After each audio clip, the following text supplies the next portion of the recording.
It'll be one to go this time by. Coming to the green, buddy, coming to the green. Let's go get him. Go, go, go, go, go, go, go. Get your motor running. Head out on the highway. All right, we'll get this out of the way real fast. And once again, thank you, everybody, for being involved with this. For the Helmet of Hope, we will pull. I'm not sure if this is the media side. Perfect. All right, this week's winner is John Amon. And the charity is the Nationwide Foundation. And the Nationwide Foundation is an independent corporation funded by nationwide companies to help positively impact the quality of life in communities where our associates, agents, and their families live and work. Established in 1959, the foundation has awarded more than $169 million since 2000 qualified nonprofits. So, John Amon, I'm not sure if you're in here. Thank you so much. Your charity will be on the helmet. I don't know if this really does anything or not, but it makes me feel better about it.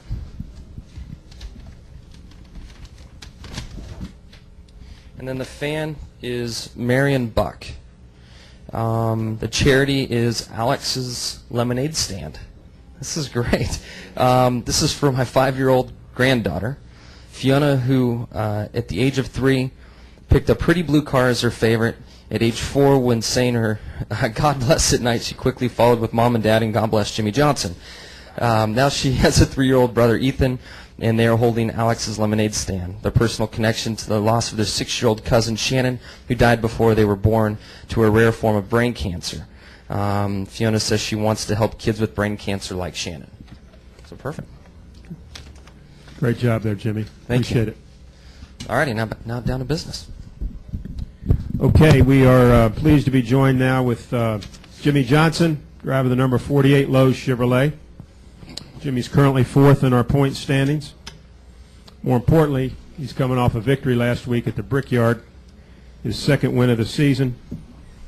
Here at Pocono, he's had a lot of success. 2 wins, 4 top 5s, 8 top 10s. He sat on the pole once. Jimmie, how are you going to build upon the momentum last week as we've got 6 races left in the race to the chase? What are your thoughts about trying to build upon last week?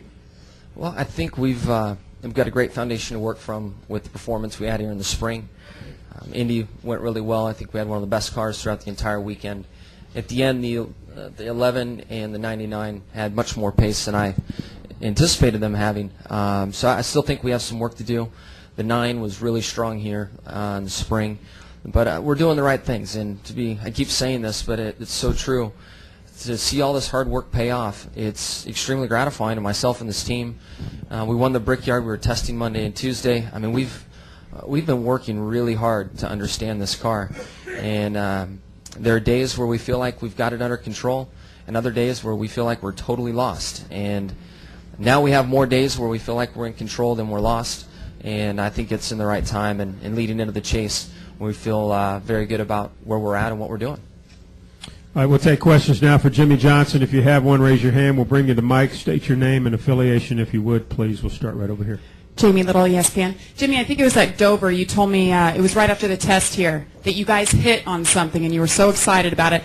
Talk about the importance of the test here and how that maybe helped you at Indy, and perhaps it'll help you here this weekend. Yeah, the way that you use these bump stops and what the bump stops are made of, it really is confusing in how you use the left front, the right front, both, where you use both, how you use them, the compounds of the material inside, and we got onto the right track here. I hope that what we learned here would have applied more to Dover at the time. We had a good car, but we realized after that Dover race that we had more of a flat track setup than a bank track setup. So there are just different pieces of this, and in the past, if you had certain aero loads on the car, it didn't matter the banking of the track, you just you put that setup in and win. But now you have aero loads that are important, and then also the banking of the track. What works on a flat track for us will not work on a bank track.